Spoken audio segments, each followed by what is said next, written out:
Hades meets the shoot 'em up in Hyper Sentinel Fusion, an adrenaline-fueled retro shooter roguelite with a deep narrative that is tied to the gameplay loop. The Hyper Sentinel sections of the game put the player in the pilot seat, taking control of the Sentinel fighter, long-forgotten tech that acts as mankind's last hope in an eons-long war with the alienoid enemies. Here, you are tasked with navigating across vast procedurally generated arenas, filled with enemies, traps, and hazards. The idea is to destroy as much of the dreadnought as you can to allow you to land on its surface. We spent a lot of time tweaking the feeling of the Sentinel fighter. It needed to feel responsive, refined, and most importantly fun. We wanted people to be able to pick up the game straight away and start shooting, but we also wanted to leave enough room for some depth for the more skilled players.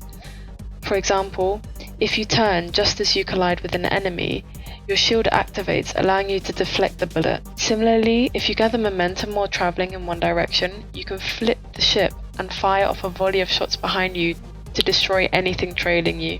Enemies and ground defenses drop pickups when destroyed, ranging from new weapons to currency that allows you to upgrade your ship when you return to base. Once you do enough damage to the dreadnought, you can land on it and send your droid buddy deep into its depths to destroy the AI controlling it. Here, the gameplay switches gears. There is still a huge focus on game feel and responsiveness, but the gameplay itself takes the form of a more strategic cat-and-mouse top-down shooter. Your droid might not be the toughest droid on the block, but it has a trump card. It can take over and control other droids, upgrading itself as it does so. Should the player upgrade to a worse droid to replenish their health, or should they hang on and risk it all by taking on a droid that is more powerful than they are in the hopes of a significant upgrade? Once you've disposed of all of the other droids, you must escape before the dreadnought explodes. Littered amongst the debris of the destroyed monolith, the player is able to find upgrades, making their ship more powerful for the next encounter.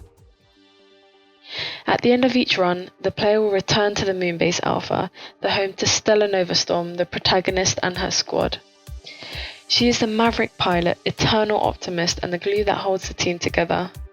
As everyone faces their darkest hour, Stella is the enigmatic voice of hope that charms, quips, and inspires the people around her to keep them going.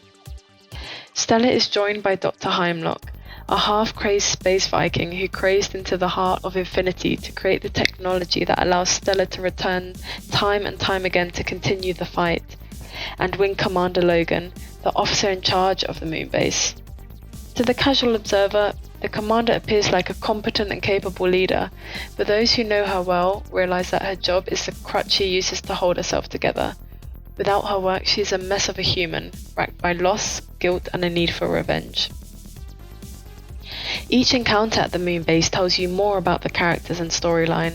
You unlock more of the core storyline as you get further on a run, and each new location is a piece of the puzzle. While exploring the moonbase, you can spend currency on upgrades to your fighter and unlock new weapons to take with you on your next run. The moonbase acts as the central hub that ties the roguelite gameplay together, much like the House of Hades in Hades. It is here that all the metagame elements converge to create the perfect play area for players who want to manage inventory and meta upgrades, improve and fine-tune weapon systems and skill trees. And yes, you can pat the dog. A range of currencies offered throughout the game ensures that no run is wasted. The player will always be able to gain something from a playthrough, encouraging them to return to the moonbase, spend their resources, and prepare to go again. The three currencies in the game are Upgrade Pod, which is used to buy permanent upgrades for the Sentinel and the droid, Space Credits, which are lost upon death, but are used to buy power-ups and upgrades from pirates and smugglers during a run, and finally Weapon Tokens, which are used to unlock new weapons to drop during a run. So, what makes Hyper Sentinel Fusion stand out? Firstly, its undeniable, blistering arcade action. This includes slick controls, intense combat, and permadeath. Secondly, it's endlessly replayable. Each run is different thanks to a branching level structure, procedural levels, alternating bosses, and a variety of objectives to ensure no run is the same. The collected currency to use on weapon or ship upgrading acts as an incentive to go on run after run. Finally, the rich narrative of Hyper Sentinel Fusion is an extremely unique addition to classic shoot 'em ups. Overall, The roguelite format allows Hyper Sentinel Fusion to stay true to its arcade roots while making it relevant to a whole new generation. Old school shooters relied on the idea that the player would have to complete the whole game in one run, a concept that easily fits into the roguelite structure. Hyper Sentinel Fusion is made by Hui Games, who have been around since 2016, founded by industry veterans and have worked with the likes of Konami, Devolver and Yogscast Games. We also created the original acclaimed Hyper Sentinel. Andrew Hewson, our chairman, owned Hewson Consultants, a publishing powerhouse famed for its shoot-'em-ups in the 80s.